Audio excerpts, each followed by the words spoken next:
അധികാരികളുടെ ശ്രദ്ധയിലേക്ക് പെടുത്താൻ വേണ്ടിയാണ് ഞാൻ ശരിക്കും ഈ വീഡിയോ ചെയ്യുന്നത്.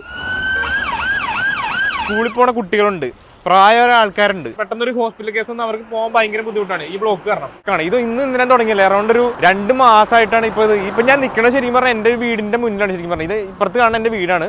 സോ അതിന്റെ മുന്നിൽ കൂടെയാണ് ഈ കാണുന്ന ബ്ലോക്ക് മൊത്തം ഇപ്പൊ നിങ്ങൾ കാണുന്നത്. വണ്ടി ചെറുതായിട്ട് പോലും നീങ്ങുന്നില്ല. അപ്പൊ ആംബുലൻസ് വരണ്ട, എതിർ റോട്ടിൽ കൂടെയാണ് വന്നത്. അപ്പൊ എന്തോരം ദുരിതം ഇവിടെ താമസിക്കുന്നവര് അനുഭവിക്കണം നിങ്ങൾ മനസ്സിലാക്കണം. എടുത്തു പറയേണ്ട ഒരു കാര്യം, പോലീസുകാർ ഇവിടെ രാവും പകലും നിന്ന് കഷ്ടപ്പെട്ട് അവര് മാക്സിമം ബ്ലോക്ക് ഒഴിവാക്കാൻ നോക്കുന്നുണ്ട്. പക്ഷെ അവരുടെ മാക്സിമം അവർ ചെയ്യുന്നുണ്ട്. എന്നിട്ട് പോലും ബ്ലോക്കിന് ഒരു മാറ്റവും ഇല്ല ശരിക്കും പറഞ്ഞു കഴിഞ്ഞാൽ. 5 സ്ഥലത്ത് ബ്ലോക്ക് കഴിഞ്ഞിട്ടാണ് ഇപ്പൊ ഈ ബ്ലോക്കിൽ വന്ന് നിൽക്കണം. എവിടേക്കാണ് ചേട്ടൻ പോകുന്നത്? മൂവാറ്റുപുഴ. അധികാരികള് ചെയ്യുന്നതൊക്കെ മോശം പരിപാടികളല്ലേ. ഇതിനൊക്കെ അന്വേഷണം ഉണ്ടെങ്കിൽ ഇത് ക്ലിയർ ആയിട്ട് വരില്ലേ?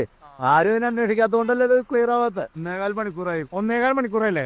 നമുക്ക് മുരിങ്ങൂരിനും ചാലക്കുടി ഇടയിൽ താമസിക്കുന്നവർക്ക് ഭയങ്കര ബുദ്ധിമുട്ടാണ്. മെയിൻ വഴി കൂടെ പോകേണ്ട വണ്ടികളല്ല ഇടവഴി കൂടെയാണ് കയറി വന്നോണ്ടിരിക്കുക. എന്ന് വെച്ചാൽ നമ്മുടെ വീടിന്റെ മുന്നിൽ കൂടെ തന്നെ നമുക്കിവിടെ ഒന്നും ചെയ്യാൻ പറ്റില്ല. നമ്മുടെ വണ്ടിയിൽ നിന്ന് എടുത്ത് ഒരു ഹോസ്പിറ്റൽ കേസ് വന്നാൽ പെട്ടെന്ന് പോകാൻ പോലും സാധിക്കില്ല ഈ ബ്ലോക്ക് കാരണം. ഇതിപ്പോൾ 2 മാസമായിട്ട് ഞങ്ങൾ അനുഭവിച്ചുകൊണ്ടിരിക്കുകയാണ്. ഇതിന് എത്രത്തോളം മാസം ഞങ്ങൾ ഇത് അനുഭവിക്കേണ്ടി വരും നമുക്ക് ഒരു പിടുത്തമില്ല. അധികൃതരോട് ഒന്നേ പറയാനുള്ളൂ, ഇത് എത്രയും പെട്ടെന്ന് ഈ പണി തീർക്കുമോ എന്താണെന്ന് ചെയ്യുക.